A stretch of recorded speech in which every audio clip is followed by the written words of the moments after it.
সারাদিন ধরেই ঝিরঝির করে বৃষ্টি হয়েই চলেছে। ঘোলা নদীর ওপর বৃষ্টির জল একভাবে নানান রকম নকশা কেটে চলেছে। আকাশের রঙও কালচে হয়ে আছে ঘন মেঘের সমারোহে। একটা যাত্রীবাহী লঞ্চ ইঞ্জিনের শব্দ তুলে চলেছে নদীর বুক চিরে। বিকেলবেলা লঞ্চটা ছেড়েছে বেনের হাট থেকে, যাবে সেই মিলনপুরের ইলুবাবুর ঘাটে। এই লঞ্চে শহর থেকে ফেরা নানান পেশার মানুষ যাত্রা করে।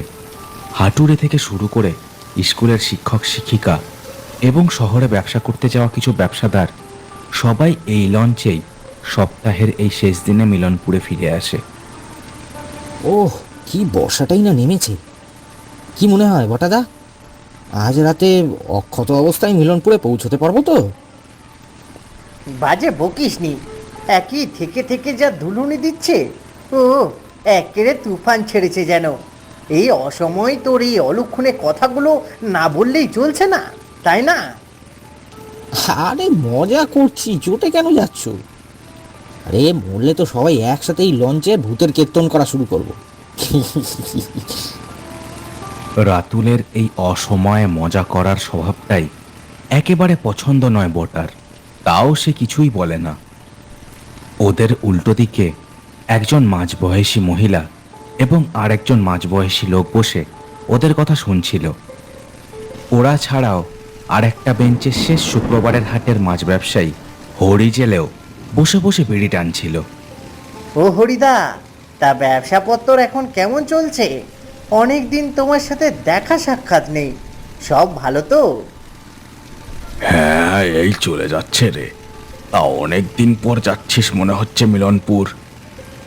হ্যাঁ গো, মহাজনটা না মোটে ছুটি দিতে চায় না। কদিন পর যে আবার একটু শান্তিতে দুটো দিন কাটাবো। রাতুলের কথাটা শেষ হতেই হঠাৎ লঞ্চটা একটু তুলে ওঠে। এই লঞ্চটা আকারে খুবই ছোট।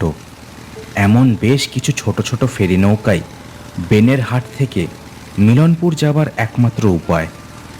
এই লঞ্চটার চালক আর মালিক হলো শক্তিপদ। এই বর্ষায় এই মানুষগুলোর জীবন এখন তারই হাতে। বাপরে, উফ! ও শক্তিদা, একটু মাথা ঠান্ডা রেখে নিয়ে চলো, আমরা কেউ অকালে মরতে চাই না। তা যা বলেছেন ম্যাডাম। ও শক্তিপদ, একটু ধরে চালা বাবা। ইঞ্জিন রুমে বসে শক্তিপদ সব কথা শুনলেও মুখে কিছু বলে না। সত্যি বলতে কি, এই ঘন বর্ষায় এমন একটু আধটু হয়েই থাকে। ওদিকে রাতুল আর বটার মধ্যে আবার কথা কাটাকাটি শুরু হয়ে যায়। রাতুল বলে ওঠে, হ্যাঁ, তবে যাই বলো বটাদা, এমন বর্ষায় যদি একটা জম্পেশ ভূতের সাথে দেখা হয় না, জমে যাবে কিন্তু। থামবি তুই? শুধু বেআক্কেলে কথা তোর ভালো লাগে না আর। এমনি করবি তো আর কোনো দিন আমি শুক্রবারে তোর সাথে লঞ্চে করে বাড়ি ফিরবো না। হ্যাঁ ভাই, এমন দুর্যোগের মধ্যে তোমার এমন মরা আর ভূত এইসব নিয়ে কথা আমাদের শুনতে একদম ভালো লাগছে না। থামো তো দেখি একটু। রাতুল সবার কথায় যেন আরো বেশি উৎসাহ পায়। দাঁত বের করে সে বলে, কি আপনারা সব বাচ্চাদের মতন ভয় পাচ্ছেন বলুন তো? এমন বর্ষার দিনে আহা, যদি মরে ভূত হতাম না, তবে সেও কত যে ভালো হতো। তুমি বুঝি ভূতের ভয় পাও না? ওরা ফেরির যেদিকে বসেছিল কথাগুলো ভেসে এলো একেবারে তার উল্টো দিকের কোণা থেকে। সবাই চমকে চেয়ে দেখল একটা ময়লা জামা কাপড় পরা লোক জুলজুলে চোখে ওদের দিকে তাকিয়ে আছে। লোকটার একটা পা নেই। রাতুল বটার কানের কাছে মুখ এনে বলল, ও বটাদা, এ লোকটা কখন বটে উঠলো? আমরা ওটার পর দিয়েই তো দেখছি বেটা ওই আধারে কেমন ঘাপটি মেরে বসে আছে। আগে হয়তো এসে বসেছিল, দাঁড়া দেখি কি বলছে, শুনতে দে।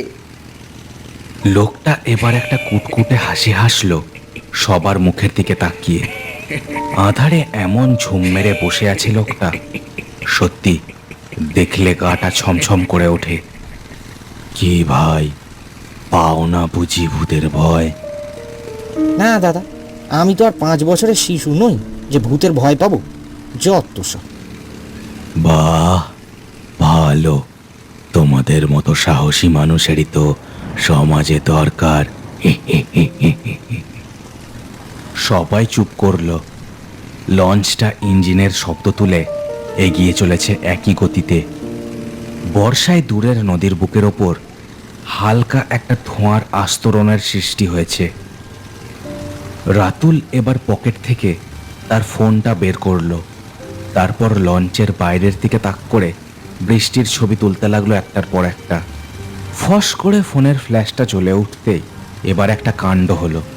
কোনায় বসে থাকা লোকটা দু হাতে নিজের চোখ আড়াল করে একটা চিৎকার করে উঠল।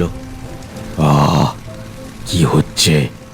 এই বাঁদর ছেলে, এমনি আমি আলো সহ্য করতে পারি না। একজন একজন খোঁড়া মানুষের প্রতি তোমার কি কোনো সহানুভূতি নেই? রাতুল, ফোনটা রাখ, কি যে করিস না। আরে কি মুশকিল, অত চটে যাচ্ছেন কেন দাদা?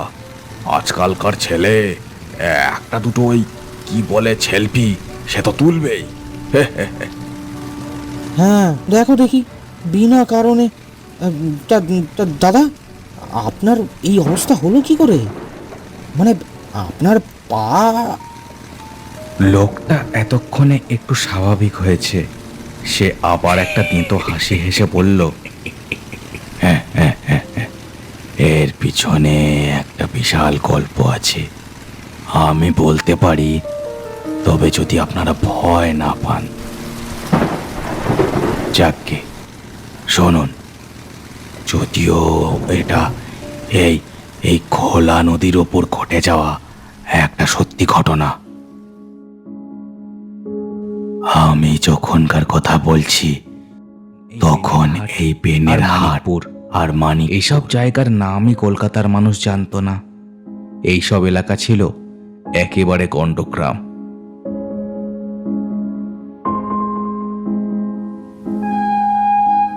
সারাদিনে মাত্র 3টে ট্রেন চলতো এই বেনের হাট থেকে কলকাতা পর্যন্ত। সকালে, সন্ধেবেলা আর একেবারে রাত 9:20 একটা। ব্যাস, এইসব লঞ্চ, বোট, ফেরি এইসব কিছুই ছিল না। ঘোলা নদীর বুকে চলতো হাতে টানা ডিঙি নৌকো। আমি তখন চাকরি করতাম কলকাতার একটা ওষুধ কোম্পানিতে। খুবই সামান্য মাইনের চাকরি। এই আপনাদের মতোই সপ্তাহের শেষে এই এমনই শুক্রবারে সন্ধেবেলা ট্রেনে এসে নামতুম এই বেনের হাটে। আমার বাড়িও সে সময় ছিল ওই মানিকপুরে। দিনটা ছিল এমনই এক বাদলার।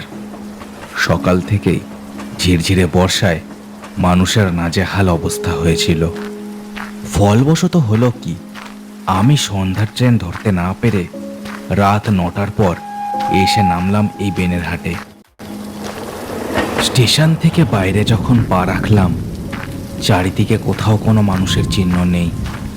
দু একটা দোকানপাট যাও বা ছিল সে সময়, সবই বন্ধ হয়ে গেছে অনেকক্ষণ।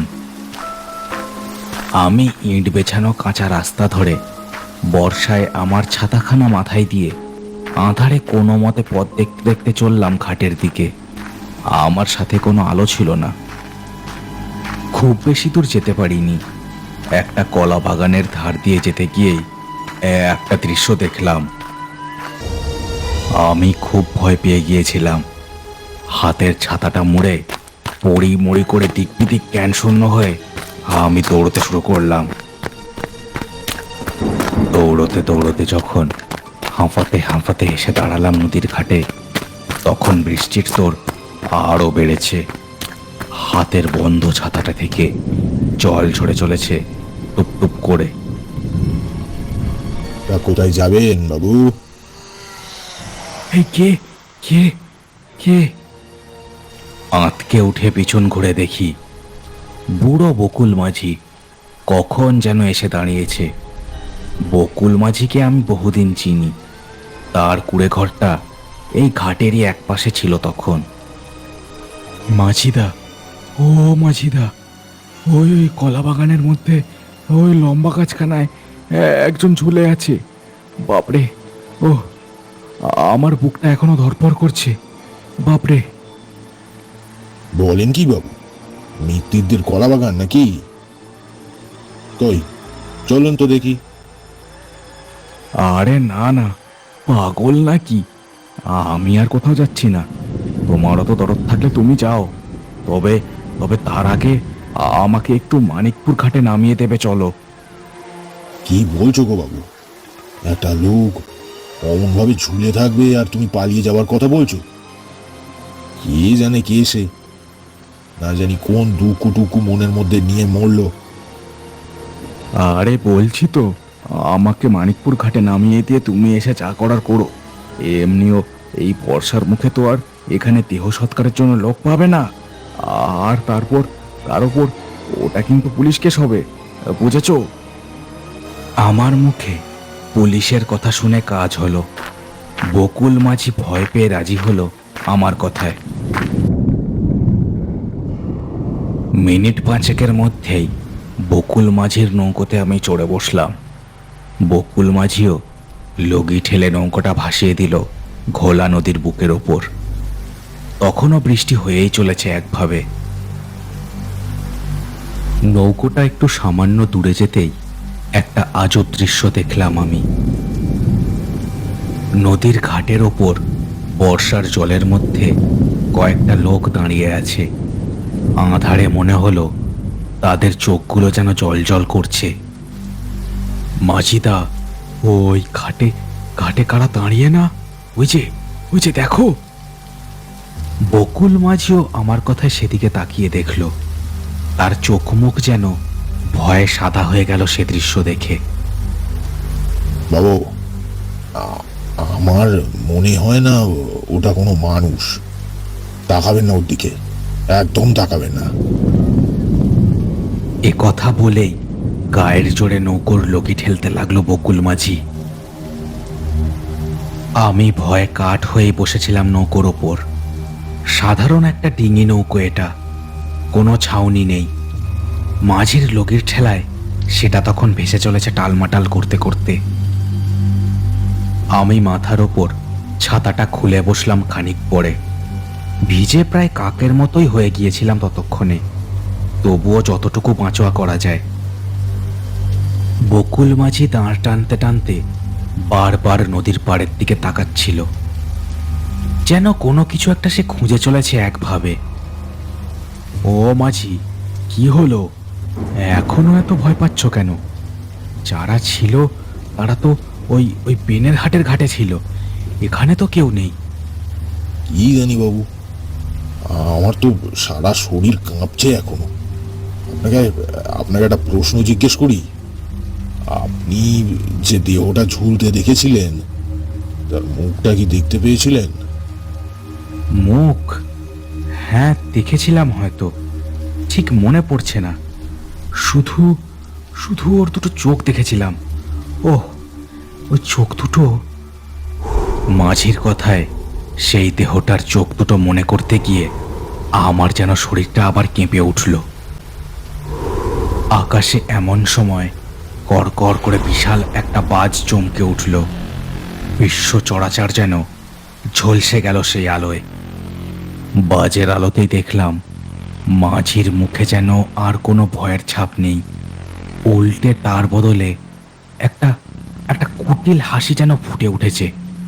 কি কি হলো গো মাঝিদা? হাসছো কেন? কি হয়েছে? আপনি খুব ভয় পেয়েছেন বাবু, তাই না? আমার কিন্তু আর ভয় লাগছে না। মানে কি বলতে চাইছো? এই এই তোমার কি মাথা খারাপ হয়ে গেছে নাকি? কি যাতা বকছো? মাঝি কোনো কথা না বলে নৌকোটা আরো জোরে ধাক্কা দিয়ে ঠেলে নিয়ে চলল মাঝ নদীর দিকে। এতক্ষণ একটা ধার দিয়ে চললেও হঠাৎ এই কাণ্ডে আমি বেশ চমকে উঠলাম।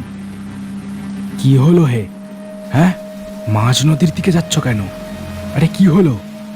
এই বুড়ো, কি হলো? জবাব দে।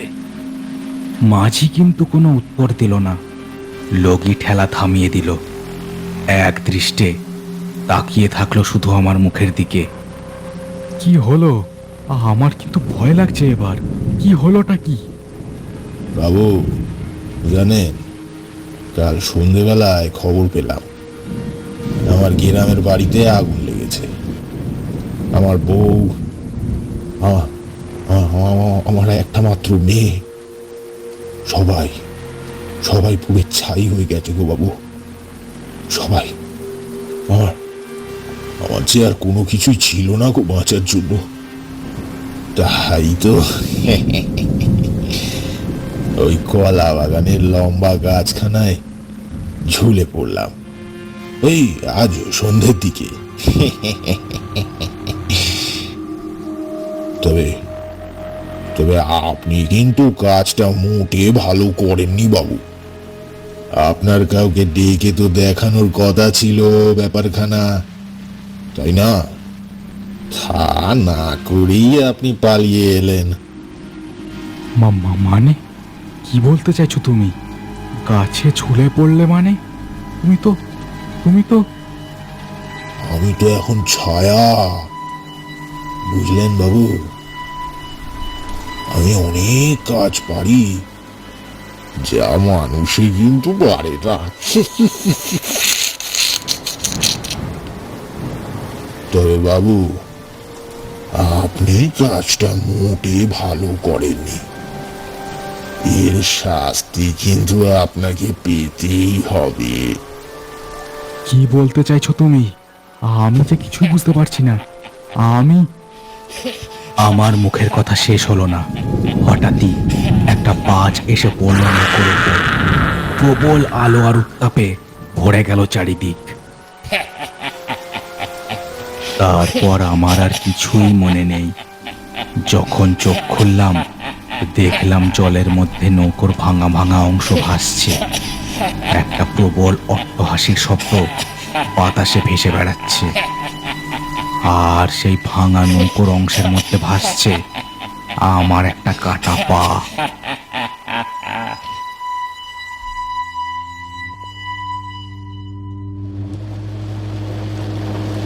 লঞ্চের ওপর চড়বড় করে বৃষ্টির শব্দ হচ্ছে। কারোর মুখে কোনো কথা নেই। বটাই নিস্তব্ধতা ভেঙে বলে উঠল, কি একখানা গল্পই না দিলে। বাজ পড়ে তুমি মারা গেলে আর তোমার পাটা উড়ে গেল। বাহ বাহ বাহ বাহ, তাই যদি হয় তবে তবে তুমি এখানে বসে আমাদের মাঝে গুলতানি করছো কি করে শুনি? লোকটা তেমনই দাঁত বের করে তাকালো সবার দিকে। ফেরির ভেতরকার মৃদু আলোয় তাকে দেখে সবার গা ছমছম করে উঠল। কে বলেছে আমার পা উড়ে গেল? তাকিয়ে দেখো দেখি একবার। লোকটার কথায় সবাই তাকিয়ে রইল তার কাটা পায়ের দিকে। ওদেরকে চমকে দিয়ে হাড় মাংসের বিভৎস শব্দ করে বেরিয়ে এলো একটা কাটা পা। বহুকালের জলে পচা একটা পা। ও মাগো, ওটা কি গো? ওটা কি? ও বাবা! সবাই ভয়ে যেন পাথর হয়ে গেল এই দৃশ্য দেখে। এমনকি শক্তিপদও ইঞ্জিন রুম থেকে দেখেছে দৃশ্যটা। সেও লঞ্চের চাকা ছেড়ে দিয়ে এক দৃষ্টে তাকিয়েছিল সেদিকে। লোকটা ধীরে ধীরে কাঠের পুতুলের মতো উঠে দাঁড়ালো। সে যেন আরো রোগা হয়ে গেছে এই সময়ের মধ্যে। তার গায়ের জামাটা পতাকার মতো লেপ্টে আছে। চোখ দুটো দেখলে মনে হচ্ছে কালো রক্ত যেন টলটল করছে তার মধ্যে। খিদে, খুব খিদে পাচ্ছে গো। আহা, কি গন্ধ পাচ্ছি আমি তোমাদের রক্তের আর মাংসের।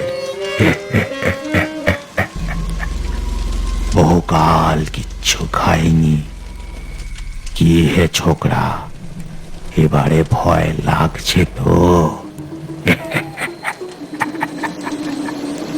কথাটা বলেই লোকটা কাঠের মূর্তির মতোই এগিয়ে এলো রাতুলের দিকে। রাতুল ভয়ে ভয়ে চোখ বুজে ফেলল। তার মুখের ঠিক কাছে ঠান্ডা ভ্যাপসা একটা নিঃশ্বাসের গন্ধে গাটা যেন গুলিয়ে উঠল তার। হঠাৎই সবাইকে চমকে দিয়ে হরি জেলে উঠে দাঁড়ালো আর তার হাতের বিড়িটা ছুঁড়ে দিল লোকটার দিকে। বিড়িটা লোকটার গায়ে গিয়ে পড়তেই সে পশুর মতো একটা চিৎকার করে ছিটকে গিয়ে পড়ল ফেরির এক কোণে। লঞ্চে উঠেই এজন্য একটা মোটকা গন্ধ পাচ্ছিলাম। আমাদের মধ্যে যে কেউ একজন এই মনুষ্য জগতের নয় তখনই বুঝেছি। ব্যাটা প্রেতের বাচ্চা, আমি থাকতে তোর কোনো জাড়ি জুড়ি এখানে কাটবে না। এ কথা বলেই হরি জেলে লঞ্চের মধ্যে পড়ে থাকা এক টুকরো ভাঙা কাঠ তুলে নিল। তারপর হাতের লাইটার দিয়ে কাঠটা জেলে আবার ছুঁড়ে দিল লোকটার দিকে। জ্বলন্ত কাঠটা লোকটার গায়ের ওপর পড়তেই লোকটা দু হাতে চোখ দুটো আড়াল করে পশুর মতো শব্দ করে উঠল, আমি চলে যাচ্ছি, আমি চলে যাচ্ছি, আগুনটা নেভা, আমি চলে যাচ্ছি।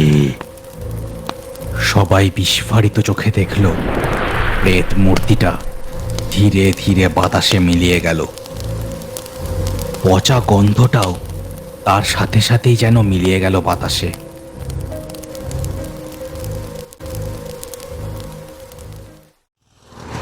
লঞ্চের ভেতরের আবহাওয়া আবার শান্ত হয়ে গেল। শক্তিপদ লঞ্চটাকে আবার মানিকপুর ঘাটের দিকে চালাতে শুরু করেছে। সবাই এখন শুধু অক্ষত অবস্থায় বাড়ি ফিরতে চায়। লঞ্চের ভেতরের নিস্তব্ধতা ভেঙে মাঝবয়সী ভদ্রমহিলা বলে উঠলেন, আজ যা ঘটলো তাতে আমার আর কোনো কিছুর ওপরেই অবিশ্বাস নেই। হে ভগবান, রক্ষা করো আমাদের, রক্ষা করো, রক্ষা করো। তা যা বলেছেন দিদি, আমার তো এখনো গা হাত পা কাঁপছে।